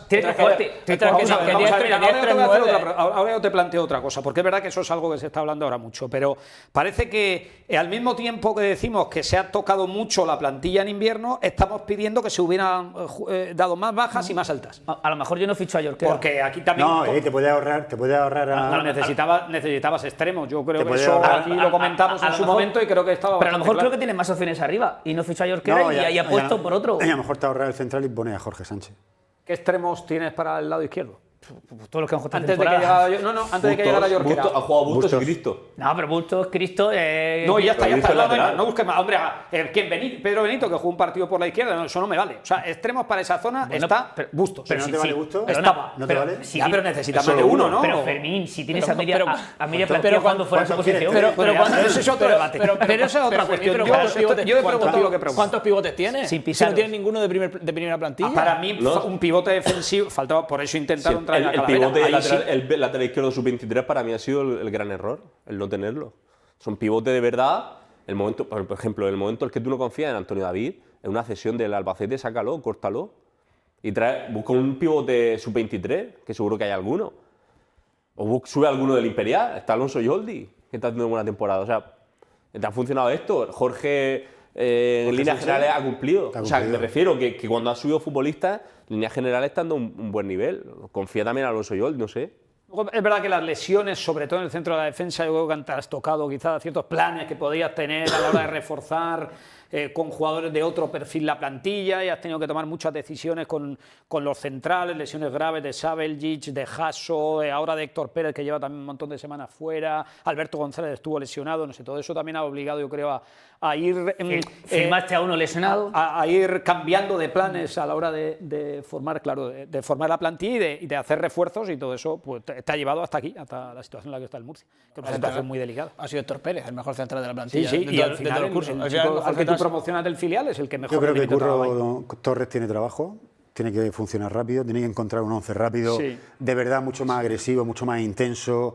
Da igual que juegues bien o juegues mal. Y yo creo que se trata de defender, 11 sanos y con piernas. Yo creo que eso, por ejemplo, Íñigo Vélez de Mendizábal en el Cartagena lo ha entendido. Me da la sensación también de que ha ido a mínimos, efectivamente. Y bueno, creo que es inteligente en ese sentido. Y creo que por ahí, digamos, que debiera ir ahora mismo el técnico del Murcia, de ir a simplificar, a no buscar, antes hablaba de Germán, ¿no? Lo de adelantar la línea defensiva. Yo creo que tiene que ser más práctico, tiene que encontrar la forma de que el equipo que compita bien y que sea práctico. Y que entienda que va a luchar por no descender. Y eso tiene sus códigos a la hora de afrontar los partidos, de ir a los duelos, de jugar. Igual a la gente le parece mal, pero de jugar como un equipo de abajo, como un equipo pequeño. Es como mejor le ha ido al Murcia. Bueno, cuando cuando le expulsan un jugador, es verdad que son circunstancias, pero cuando le expulsan un jugador en el Alcorcón o cuando le expulsan un jugador en Villarreal, pues se encerró atrás, líneas juntas, intentando defender bien el área, acciones rápidas, transiciones. Pero para eso la afición del Murcia tiene que cambiar un poco el chip, porque al final estás pidiendo al Murcia que juegue justamente como el año pasado. Dame un segundo. Con un entrenador que lo llevó al playoff y le cortaron la cabeza. Un segundo, Fermín, Otón, ahora que hablas de la afición. Vamos a ver, cómo está la afición, cómo despidió la afición a su equipo, y a ver si esa afición, como dices tú, es capaz de cambiar el chip también, porque mira que bajó bastante la entrada, pero la pitada, la pañolada, los gritos de la camiseta no la merece y hay que echarle lo que hay que echarle. Para mí, esta bronca no tuvo nada que ver con... ¿Cuándo fue la bronca gorda? Porque quedaban 3 ya. ¿La otra bronca gorda cuándo fue? ¿Fue el partido contra el Ibiza? ¿Qué fue el partido contra Ibiza? Sí, hubo una bronca que fue mucho mayor que esta. Pero aquí la gente como que está ya resignada. Pero insisto que quedaban... La gente se fue antes de tiempo, A mí lo que me llamó la entrada no llegó a 9.000. Lo que me llamó la atención fue el sonido de viento en el minuto 5. Creo que eso es muy significativo, que en el minuto 5 tu afición te esté pitando ya. Te está diciendo que ya viene quemada de antes. Sí, hombre, claro. No que ciertas jugadores, sobre todo. En general con el equipo, pero la explosión fue aquel día, creo que fue contra Ibiza, que tardó mucho tiempo Felipe Moreno en bajar del palco. Y supongo que fue porque fue la derrota más sangrante, jugando todo el partido prácticamente con superioridad numérica y terminó perdiendo 0-2. Es que fue un partido, aquello fue nefasto, pues, parecido a... Prácticamente casi 100 minutos jugó con uno más. Ese día. Y jugando, y los goles te los hacen, los 2 goles aquel día te los hacen jugando. No, pero aparte ese día con 1 o 2 jugadores menos. Ese día, o sea, la masterclass de Echeverría fue espectacular, porque el Murcia jugó con 3 centrales. En el momento en el que expulsan a un futbolista del Ibiza, el Ibiza lógicamente pasa a jugar con un delantero y eran 3 centrales para un delantero. O sea, que no había ninguna necesidad. Creo que fue aquel día el gordo, ¿eh? Yo no estoy hablando de ese día fue muy gordo. Creo que bastante mayor que esta. Este día se libraron primero en el estadio porque la entrada fue muy floja, me refiero a los futbolistas, la directiva y demás. La entrada fue muy floja y cuando acabó el partido prácticamente no quedaba nadie, y que luego cuando los jugadores se marchaban no les esperó nadie fuera, ni hubo ningún... Hubo un conato. Porque cayó una tromba. Había 5 personas fuera. Ya, pero hubo un conato con la seguridad Hubo del un club. conato que es verdad que al empezar a llover, con la fuerza con la que llovió, justo cuando terminaba el partido, pues la gente no se quedó, pero si no hubiera llovido... la historia hubiera sido distinta. Es que se hubieran quejado mucho más. Se hablaba antes, Germán, de que a los jugadores hay que cambiar el chip, jugadores que habían venido para algo grande, para ascender y ahora se ven en otro campo, en otra situación. A la afición, 3/4 de lo mismo. La afición, otra vez, otro año, ahora ascender, playoff, ahora venga, remandarnos otra vez, a sufrir la agonía. Pero es difícil asumirlo. La solución de siempre, ¿no? El equipo acaba octavo, por ejemplo, imagínate que acaba octavo. Entonces llega otro director deportivo de fuera que se gasta otros 4 millones en la plantilla y entonces echa de los que hay a 16. Y entonces empezamos otra vez con jugadores otra vez de 30 años, 32 y los mollitas de turno. Eso es cosa y todos los años igual. Eso te hizo a Felipe Moreno. Obviamente el modelo no está funcionando. Evidentemente. Para mí hay que darle una vuelta al modelo. Que hay que separar. Habrá que decir, señores, a principio de temporada no vamos a subir. Hay que separar. Que no se abone nadie que piense que vamos a subir de sobresaliente, matrícula de honor en todo lo que ha sido económico y quita deuda. En lo deportivo, un fracaso. Con todas las letras y en mayúsculas. Un fracaso. 3 entrenadores, 2 directores deportivos, un dineral. ¿Cuántos jugadores han pasado este año por el Murcia? Han debutado ya 37. Es que tremendo. Es que y 3 entrenadores. 37, 3 entrenadores y estás... Y empezaste con un director deportivo y acabas con una comisión. Y ahora tienes una comisión.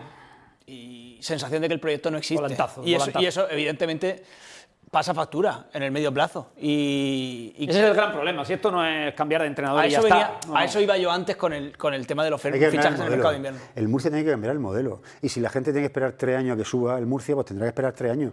Pero hay que subir con base. Aparte, yo estoy de acuerdo. Está apostando por un perfil de plantilla que no le produce. O sea, que no produce. Yo estoy bastante de acuerdo con eso, pero ¿está la gente preparada para eso? Pues el debate. Para ese mensaje. Esa es la cuestión. Pues seguramente los primeros 9.000 sí. Algo hay. Porque de 9.000 para adelante ya no. Algo hay, porque siempre decimos que los nombres en esta categoría no tal, pero luego el Tenerife tiene un equipo nombre y se van a pasar. Y con muchos jugadores de 37 y se van a pasar la categoría. Bueno, ya han mantenido el bloque por lo menos. Eso me lo han dicho ya esta temporada 15 veces. Porque al Murcia, ¿qué le pasa al Murcia? Es que no es tan difícil. ¿Cómo que no es tan difícil? El Tenerife acaba de bajar y ya está. Ya, pero luego insisto tiene muchos más casos de que más casos de que no lo consiguen. Sí, pero la pregunta que se hace de la gente es por qué aquí siempre sale mal. Todo lo que se hace sale mal. Yo creo que pues lo estamos haciendo mal. Yo creo que aquí hay evidentemente mucho si todo sale mal todos los años, pero porque lo está haciendo mal. A ver, con todos los modelos, ¿cuál es el patrón? Pero ¿cuál es el patrón que repite siempre? ¿Cuál es el patrón que repite siempre? Director deportivo viene de fuera. Hecho entrenador. Entrenador no sé qué. Aquí los entrenadores de perfil bajo no valen. No vale. Pero Fran Fernández, aquí, cuidado. si eres de perfil bajo, te dices que tenéis que ir a la calle, como Fran Fernández o Mario Simón, por ejemplo, que son seguramente los dos entrenadores que más han hecho en los últimos años. Son los dos entrenadores más criticados. Pero yo con lo de Fran Fernández no coincido, o sea, no me parece de perfil bajo. Bueno, pero ¿cómo se fue de aquí? Pero no hizo un mal. Para mí no hizo mal. Que Otón se refiere por su forma de ser. a que se le achaca eso pero no y que hizo se le achacaba ser defensivo. A Echeverría no ¿no? se le ha tratado así, a Pablo Alfaro no se le ha tratado así. O sea, Y Munúa te diría que tampoco. Pero no hizo mal. O sea, por ejemplo, yo creo que la gente... Lo que está claro es que los exfutbolistas aquí no funcionan, ni Munúa, ni Echeverría, Bueno, pues algunos funcionará. ni Adrián Colunga. Pero que aparte, yo creo que se equivoca del perfil de entrenador, perfil de director deportivo y el perfil de jugador que ficha. Que tiene que fichar a jugadores que vengan con la flecha para arriba, no que vengan con la flecha para abajo. Que el 70% de la plantilla del Real Murcia son jugadores que ya lo mejor que tienen que hacer en el fútbol ya lo han hecho. El Murcia lo que tiene que encontrar el equilibrio, que es un equilibrio muy complicado y que hace mucho tiempo que no da con él, que es entre la exigencia de saber que es un equipo que tiene que pelear por subir y que lógicamente no tiene que estar en esta categoría, y eso es algo lógico y entendible por la categoría de club que es, y luego la paciencia a la hora de saber que puede ser que un año no te vaya bien, pero realmente tú confiar en tu proyecto. O sea, armar un proyecto sabiendo que tienes que subir, que tienes que estar ahí para pelearlo, pero siendo consciente de que si no funciona, tú realmente tienes el nivel suficiente de confianza como para mantenerlo y seguir creyendo en él. No para enseguida quemar las naves. Yo creo que bajarlo está Ese equilibrio entre exigencia y paciencia. Que hace tiempo La exigencia no se puede bajar. No, eso no. No se puede bajar. Pero el Murcia no ha tenido en su historia. Si el Murcia no ha tenido en su historia nunca un entrenador más de... Paciencia sí, pero la exigencia Claro, no. Otón, eso es una guerra que tú y yo, por club, por historia, por ciudad, el Murcia no puede salir a decir no. Pero Y por ejemplo, por historia. Y Por ejemplo, más de 3 años en primera división. Pero que te lo he dicho, Dani, que se ha gastado 3 millones y pico de euros. Que tiene un estadio. Yo estoy hablando de el Murcia no tiene que estar en mínimo en segunda. Está hablando de primera federación. Pues tendrás que subir, tendrás que salir de aquí. Claro, pero que salir de aquí esa con jugadores de exigencia segunda. la tienes que tener. Pero es que tienes un entrenador que el año pasado lo hizo bien, que renovaba. Eso es lo que y yo iba a echas. decir. Por eso decía, eso es a lo que me bajar el refiero, nivel. a nivel de paciencia. Haberte quedado, por ejemplo, con el entrenador del año pasado es bajar el nivel de Exigencia deportivo. Bueno, pues eso. De que el Murcia tiene que ser un equipo que en primera federación siempre intente subir. Claro, eso sí. A partir de ahí, las herramientas y el año pueden pasado ser no estuvo muchas. lejos. Y el año pasado no estuvo lejos. Vale, pero que no me... Y había una corriente, no sé si mayoritaria, eso es difícil cifrarlo, ¿no? Pero que apostaba porque no siguiera el entrenador, porque es que era muy defensivo. Lo que yo creo que no se puede salir en agosto, no. Objetivo de este año, formar 4 canteranos y a ver lo que pasa. ¿Vosotros creéis? Mira, los dos entrenadores que más han acercado a Murcia a segunda división son Mario Simón primero, se quedó en la última jornada a punto de entrar en playoff, y Fran Fernández, que lo metió en playoff. ¿Vosotros creéis? Ni Pablo Alfaro. Lo mínimo. Y este año menos. Pero ¿Vosotros creéis que en algún momento... Bueno, pero que Mario Simón salió aquí a gorrazo y Fran Fernández no lo renovaron no siguió teniendo contrato de pero que yo te estoy diciendo... Y al final el Murcia que mejor ha jugado al fútbol en primera federación era con Pablo Banet, Ale Galindo, Julio Gracia, Dani Vega, Íñigo Piña, que eran jugadores que venían de abajo. No habléis todos de golpe, por favor. Bueno, Fran Fernández está mal parido desde el momento, y creo que es una demostración más de los volantazos que está dando el club, desde el momento en el que el director deportivo no lo quiere. Y uno quiere una... No, tú fichas un director deportivo, el director deportivo manda. El director deportivo sienta las bases del equipo y decide su entrenador y va con ese entrenador a muerte. Pero es que es peor. Y si tú confías plenamente en ese director deportivo, si el proyecto no funciona el primer año, tú al año siguiente vuelves a confiar en él y decides mantenerlo y darle estabilidad, porque si no... estás con la soga al cuello siempre y así es que no va a ningún lado. Es peor todavía porque cumple los objetivos. Se le renueva por haber cumplido el objetivo que la directiva le puso a principio de año. Y después de ello no cuentas con él. Que sí, que tiene matices, pero cuando uno va a lo estrictamente clasificatorio, cumple los objetivos propuestos. Lo surrealista es que Javi Recio renovaba si quedaba del 10 para arriba y el del 15 para arriba renovaba metiendo el equipo en playoff, lo metió en playoff y lo echaron. Claro. Es que es surrealista. Es que no tiene sentido. ¿Vosotros creéis que se arrepiente Felipe Moreno ¿Vosotros creéis que se arrepiente Felipe Moreno de que no esté Fran Fernández dirigiendo al Murcia este año? Yo creo que en algún momento seguramente lo plantearon en la vuelta. Felipe Moreno se planteó la vuelta de Fran Fernández. Sí, por eso yo creo que Felipe Moreno lo que tiene que mirarse es quién le rodea y quién le asesora. Totalmente. Es lo que se tiene que mirar. Y si en un momento determinado él tiene que ceder el control deportivo del club a una tercera persona, segunda persona, que no tenga nada que ver con su entorno, porque es que todo el mundo, es que cuando tú no pagas los despidos es muy fácil decir al entrenador hay que echarlo. Eso es muy fácil. Conversación de barra de bar llevada al antepalco, pues tiene estos problemas. Y que mi amigo, no sé, Toché me ha dicho que este es muy bueno, mi amigo Quique Pina me ha dicho que este es muy bueno, me ha recomendado este, me ha recomendado el otro. No. Tiene un director deportivo para eso. Y ya está, ahora tiene una comisión deportiva. Que sean ellos los que deciden. Y confía en ellos. Y si no va bien la cosa, si realmente confía, es lo que yo digo, que dale estabilidad, dale un tiempo. Es que y no te dejes influenciar ni por tu entorno, ni por el ambiente. O sea, ten personalidad para decir, esta es mi gente, con ellos voy. Lo tiene que hacer lo mismo que hizo en Leganés. Claro. Es que tiene que hacer lo mismo. Claro, pero es que ahí seguramente tendría menos gente alrededor, seguramente tendría un ambiente mucho más relajado, cuando las cosas no iban tan bien, no había tanto ruido. Y todo eso se tiene que aislar. Pero se ha pegado tiro en el pie, porque, insisto, el año de Mario Simón... ¿Cuál es el problema? Que mucha gente odiaba a Mario Simón. ¿Por qué? Pues no sabemos por qué. Pero Mario Simón coge al equipo en segunda federación... Igual sí sabes por qué, porque tenía el currículum que tenía. Ya, pero Mario Simón coge al equipo en segunda federación... Y por eso ya se le crucifica. Un equipo que tenía un presupuesto de 400.000 euros... todo, porque el equipo de las últimas 5 o 6 jornadas de liga pegó se le cayó. Sí, ya está. Sí, pero antes, hablo deportivamente, pero antes ya llevaba como entrenador. Sí, antes de que se le cayera, llevaba casi 2 temporadas como entrenador y se le crucificó desde el primer minuto. Vale, pero bueno, se le cayó el equipo. Bueno, yo no digo que sea porque a la gente le parecía poco pero el currículum que gente cercana a Felipe Moreno. Claro, que estaba muy señalada de antes. Claro, o sea, que tenía entre ceja y ceja a Mario Simón. Pero Mario Simón, después de subir de segunda... Tenemos más cosas. Mario Simón, tenemos que decir quién ha sido el mejor jugador del partido. Sí, por eso, patrocinador. Por eso lo tengo que apuntado, pero ¿cómo está? No, si Mario Simón sube al equipo de segunda federación a primera federación con unos presupuestos de mitad de la tabla, aquel año estaba en segunda federación estaba el Hércules, el Intercity, la Nucía, gastando más dinero que el Murcia, algún filial, lo sube al primer intento, ¿vale? Y siendo un equipo recién ascendido, manteniendo la mayoría del bloque del año anterior, casi no mete en playoffs, que se juega el playoff en la última jornada contra el Dense. Se le echa, o sea, no sigue, no se merece seguir. Si Fran Fernández, después de coger al equipo y llevarlo a playoffs por primera vez en primera federación, no se merece seguir... Parece mentira que al final tiene 1 año o 2 más que yo. Que no sepas de qué va esto. Pero es que el fútbol... Sí, te lo digo porque Mario Simón, haciendo la misma temporada, en vez de que el equipo se le caiga las últimas 5 jornadas, empieza muy mal y termina como un tiro y no llega porque no da tiempo, a lo mejor sigue aquí, pero el fútbol es así y el deporte es así. Pues mira, te digo una cosa, el año que viene presupuesto 4 millones y a lo mejor tampoco. No hablo de una cuestión de presupuesto, insisto, ni un perfil de entrenador, pero que la exigencia del Murcia en esta categoría tiene que ser siempre intentar subir. Pero es que con Fran Fernández estuvo cerca. Ahora, hazlo como quieras, pero el mensaje tiene que ser intentar subir. Es que con Fran Fernández estuvo muy cerca, Manu. Y te digo más. Que hubiera sido Fran Fernández. Creo que una plantilla de más de 3 millones de euros. Pero eso lo pensamos ahora. Igual recuperamos el programa de final de temporada. Una plantilla. Y no solo por ti, pero Fran Fernández se quejó en una rueda de prensa que no le hayan echado ni un piropo en todo el año. Pero que tú, Germán, Dani, Otón y yo tenemos que hacer otro trabajo. El que tiene que tomar la decisión, insisto, es el de arriba. Pero yo creo que al final, lo que estábamos comentando, una plantilla de más de 3 millones de euros necesita una estructura profesionalizada en los despachos. Y creo que el Murcia no es profesional en los despachos. Es que no lo es. Y como no es profesional en los despachos, es muy difícil subir al fútbol profesional. Es así, necesitas profesionalización. Tengo que seguir.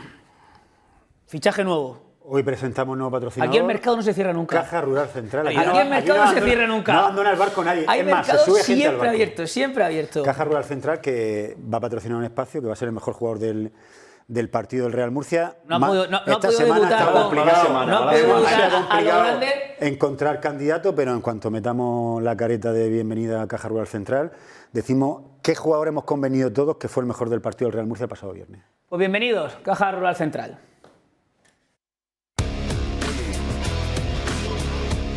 Caja Rural Central patrocina el jugador de la jornada del Real Murcia. Seguramente, como dice, hay que mirar de cerca a veces para ver dónde están los errores. Sí, ya la gente ya sabe quién es el jugador elegido porque ha salido en la pantalla detrás, pero hay que decir que ha sido casi por unanimidad. Solo había una persona en esta mesa que ha dudado entre Jorge Mier, que finalmente ha sido el ganador, y Juan Carlos Real. ¿Sabías quién? No, sí se puede decir No, Fermín. no lo veas, no lo veas.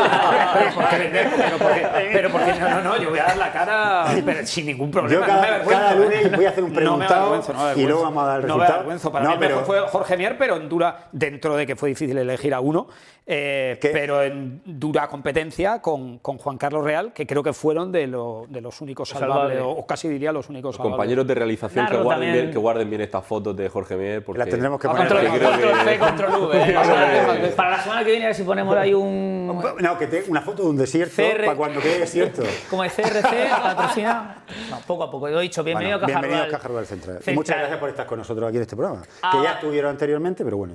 Avanzamos con la segunda federación.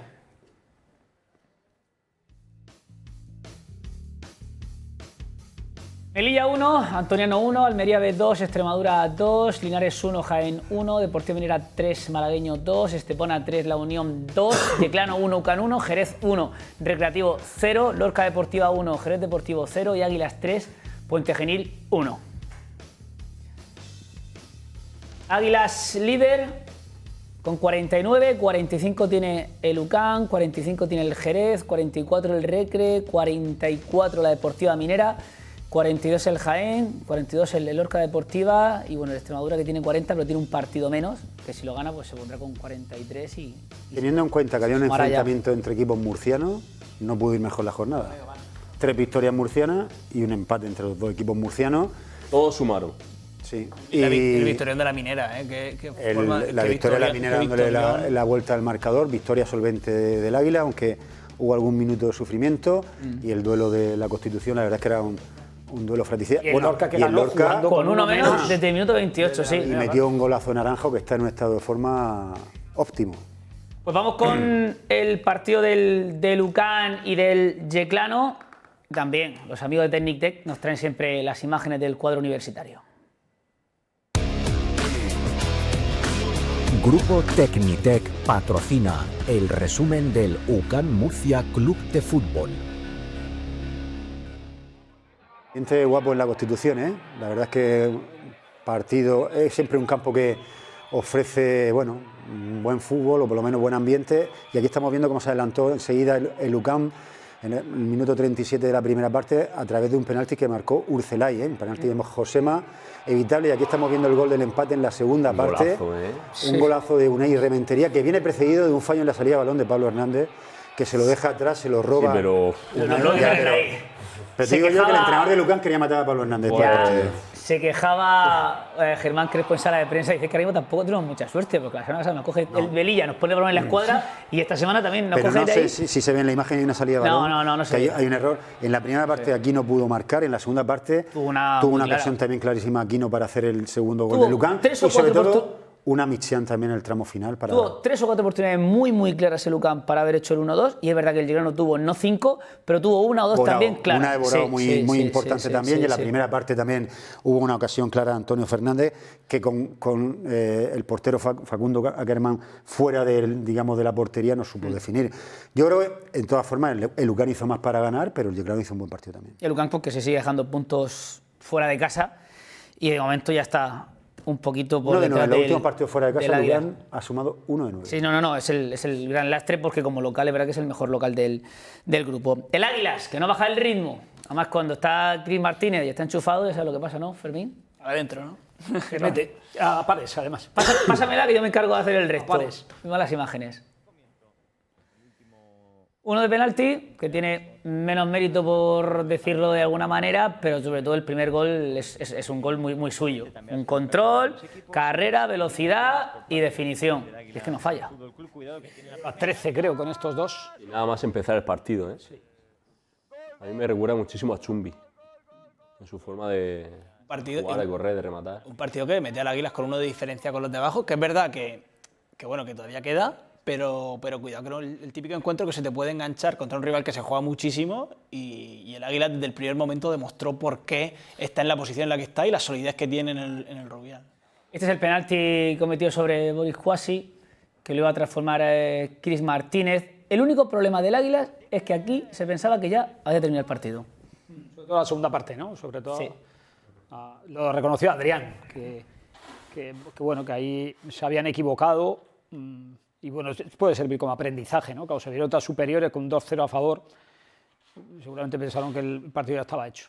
Y estuvo y se les complicó. Sí, luego, lo reconocía Adrián que temió por la victoria, porque el tercer gol del Águila llega en el minuto 94.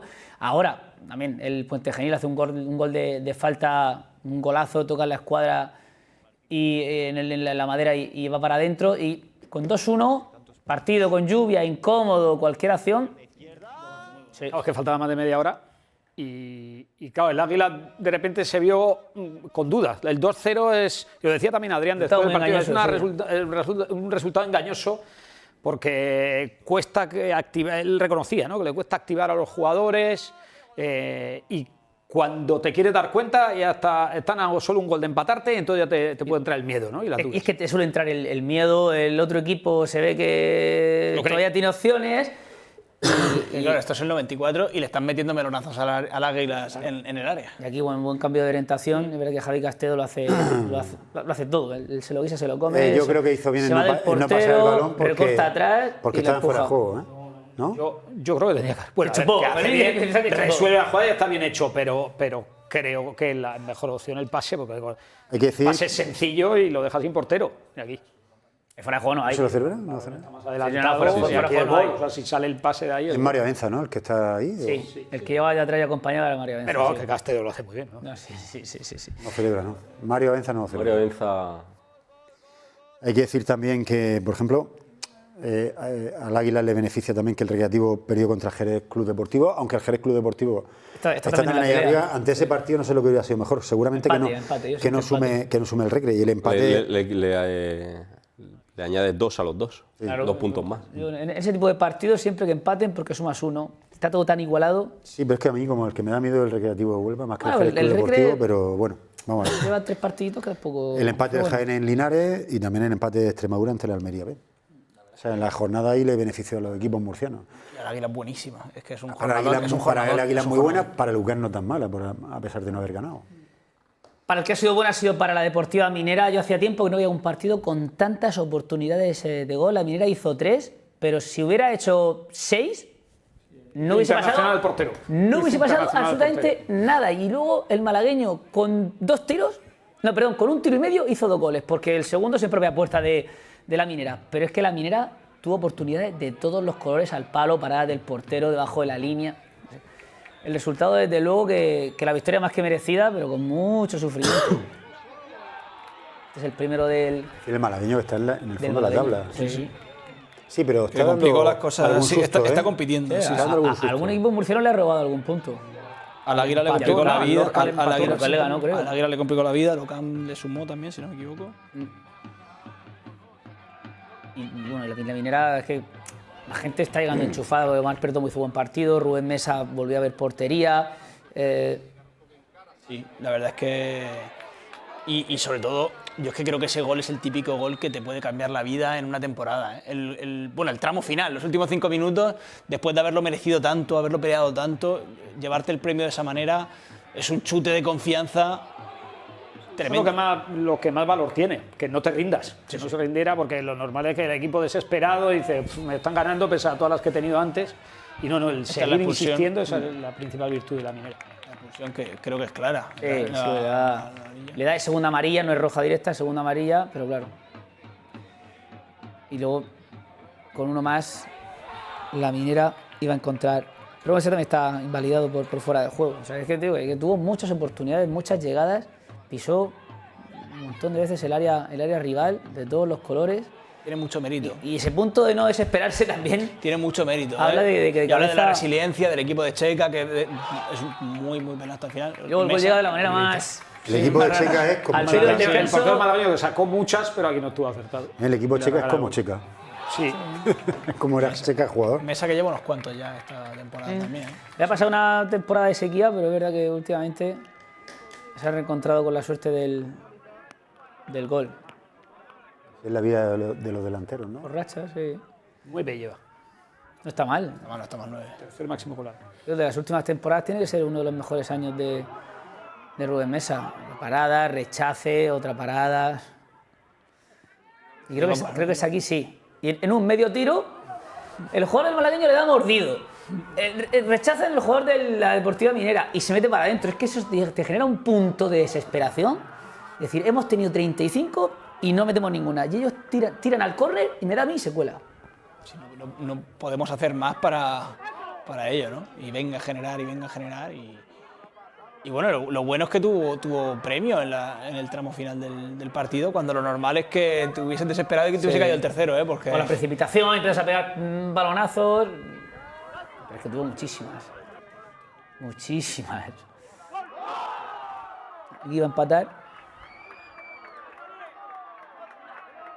80, ¿eh?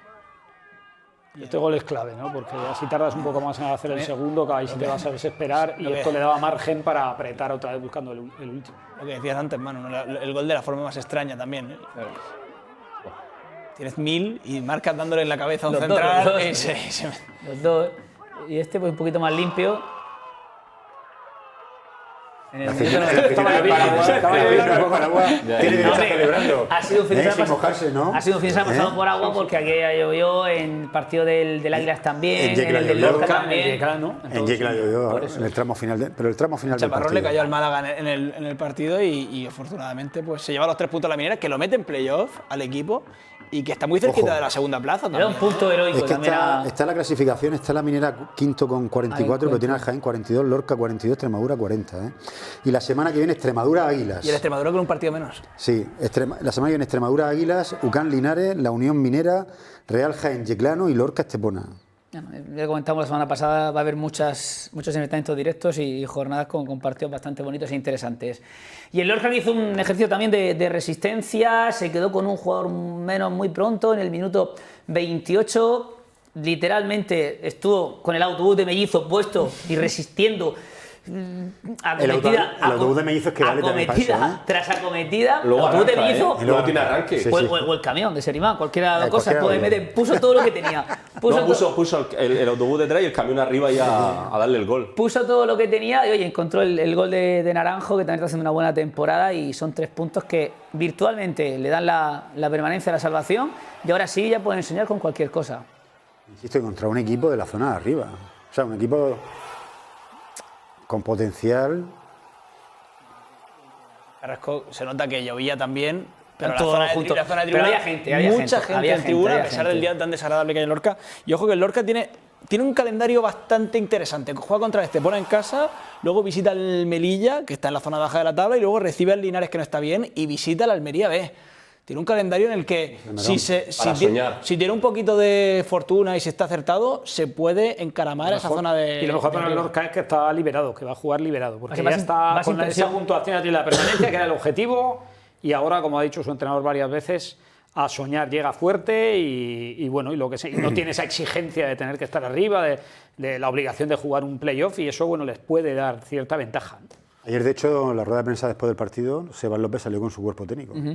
Como reconociendo un poco que tenían los puntos ya de la permanencia y, en fin. Pues ahora, a ver de qué es capaz el conjunto del Lorca. Tercera federación, resultados y clasificación. También está chula, ¿eh? La tercera federación. Cartagena B3, Minerva 0, Santa Cruz 0, Deportivo Marítimo 0, Muleño 0, Molinense 1, Imperial 4, Legrano Deportivo B 0, Santomera 0, Alpamar 1, Cieza 1, Ucán B 1, Caravaca 1, Mazarrón 1, Balazul 0, Águilas B 0 y Olímpico de Totana 2, Atlético Pulpileño 0.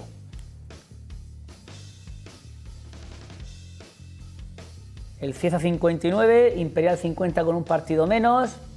Alguno piensa que todavía pelea en la primera plaza, yo creo que es bastante propiedad del Cieza. 47 Molinense, Olímpico Totana 42, Mazarrón 40 y por abajo Caravaca, Muleño y Yeclano Deportivo B con 17. En la parte de arriba yo creo la victoria más importante, aparte de la del Imperial, obviamente, victoria solvente frente al Yeclano B, creo que la del Olímpico 0-2 contra el Pulpileño, equipo que está intentando meterse arriba.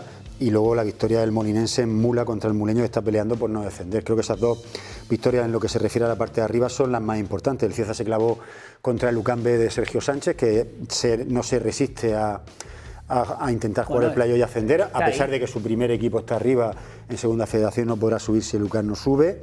Y bueno, la distancia entre el Real Murcia Imperial y el Cieza se puede poner en 6 puntos. Murcia tiene un partido menos. Y luego se podrían ir a 6, hay un enfrentamiento directo entre ambos. El Imperial recibe al Cieza más adelante, con lo cual, bueno, creo que el Cieza 2 empates seguidos, ha perdido un poquito de fuelle, el Imperial lleva 4 victorias seguidas y lo que hemos dicho antes, el Molinense con 3 victorias seguidas se ha colocado ahí tercero y parece que no se quiere bajar del playoff, ya tiene 9 puntos de diferencia respecto al sexto. Un meritorio empate del Caravaca contra el Mazarrón, y luego, el quinto clasificado. Y luego por abajo, fíjate, hay otros años que hay un par de equipos ya descendidos a esta altura. Este año, independientemente de que el Yeclano B tiene solo 17 puntos y está a 7 puntos de la salvación, pero Santomera, Caravaca, Muleño, Marítimo, el Palmar, que con 2 victorias seguidas ha salido abajo, está la cosa ahí muy, muy caliente, ¿no?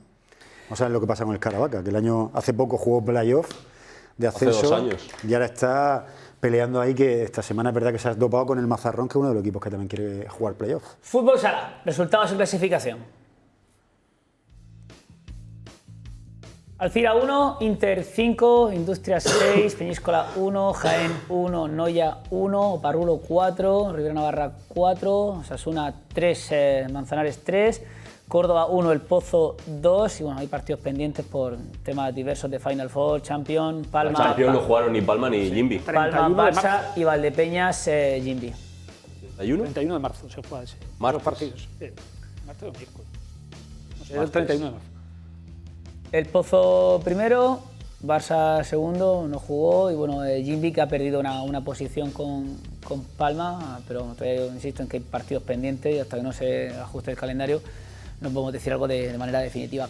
Vamos a ver las imágenes del Pozo y hablamos también de la clasificación de Jimbi Cartagena para esa Final Four. Pozo que bueno, ajusta cuentas con Córdoba, que fue el equipo que le ganó en la primera jornada aquí en el Palacio de los Deportes.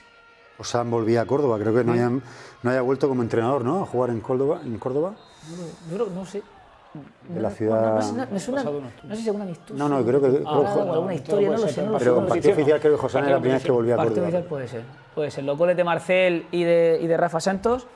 Y luego Córdoba, que pues pasó un poquito el guión del Águila. Con 0-2 se pensaba que había ganado el Pozo ya. Y Córdoba con este tanto se metía en la pelea y el Pozo pues terminó sufriendo. Pozo que no ha perdido esta temporada fuera de casa. Los 2 partidos los perdió en el Palacio y fuera de casa está invicto. Bueno, estamos asistiendo a una temporada en la que el Pozo ha armado, digamos, o está levantando un edificio importante y seguramente tendrá más opciones de ganar títulos así, que siendo un equipo irregular y inestable. Seguro. A ver, ahora, después del bajón de la Copa del Rey y no meterse en la Final Four, la Copa de España está a la vuelta de la esquina y va a ser otra prueba importante para el conjunto de Josán, que bueno, tiene que recuperar gente, no físicamente, pero sí de chispa. El Pozo necesita mucho a Marcel, necesita gente... Pero estuvo bien. Por eso que, importante. Que tiene que ser definitiva para la hora de la verdad. Y Dani, lo de Jimbi, fiesta por todo lo alto, porque pabellón lleno, historia, no se sufrió y consigues el billete para pelear por la Copa de Europa. Además empezó muy bien desde el principio el partido, el Jimbi siempre estuvo por delante en ese encuentro y por segundo año consecutivo, que se dice muy fácil, pero no es tan sencillo, el Jimbi se ha colocado en esa Final Four.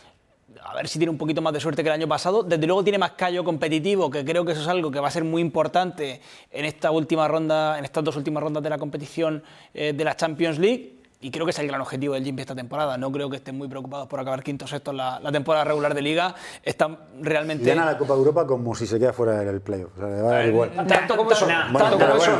Tanto no, pero... me entendéis. No, porque está muy separado. Si fuera una semana y otra, venga, vale, carpetazo. Pero que no le va a gustar ser tercero o sexto. De verdad, creo que tengo la impresión de que el Jimbi está seleccionando partidos, está compitiendo un poquito menos en la Liga algunas semanas, pero en los partidos claves siempre está siempre dando el máximo y le ganó para mí muy bien en el primer partido, en el de ida creo que fue muy superior, pero el resultado fue corto, 1-2, y en este partido de vuelta yo creo que el 7-4 hace justicia en un encuentro en el que para mí el Jimbi ha sido superior. Entre el Palma, el Sporting y el Etoile Lavalloise van a ser los 3 posibles rivales del Jimbi Cartagena. En Pésaro, fin de semana del 9 de mayo, esa Final Four, segunda temporada consecutiva para los de duda. Lo del Jimbi seleccionando partidos no es de ahora. Yo creo que ya va por la 3ª temporada de seleccionar partidos, porque en Liga Regular está claro que tiene equipo para más en esas 3 temporadas, pero luego supercampeón, o sea, campeón de la Supercopa, campeón de Liga, llegando lejos en Europa. Cuando le ha tocado dar el do de pecho lo ha dado. Y esta madrugada, Carlos Alcaraz en Indian Wells. Sí, la tercera ronda, no antes de las 2 de la madrugada, en unas horitas. Ese partido contra Arthur Rinderknech. Un Alcaraz que está de dulce, ¿no? 13 victorias, 0 derrotas en 2026, 31 triunfos consecutivos en pista dura al aire libre y sobre todo la sensación que transmite, ¿no? De que no le puede toser nadie, que es muy superior a los demás y que cada vez tiene más herramientas y cada vez las utiliza mejor para ganar. Sí, era el primer torneo que ganara en 3 ocasiones, ¿no? ATP. El Master 1000 El Master 1000, sí. Bueno, pues veremos, pero seguro que sigue adelante Carlitos Alcaraz. Dani, gracias. Germán, gracias. Buenas noches. Don José, gracias. Buenas noches. Fermín, gracias. Pausa y volvemos enseguida para hablar de baloncesto. No pudo ser. El UCAM cayó en Valencia ante un rival que fue mejor.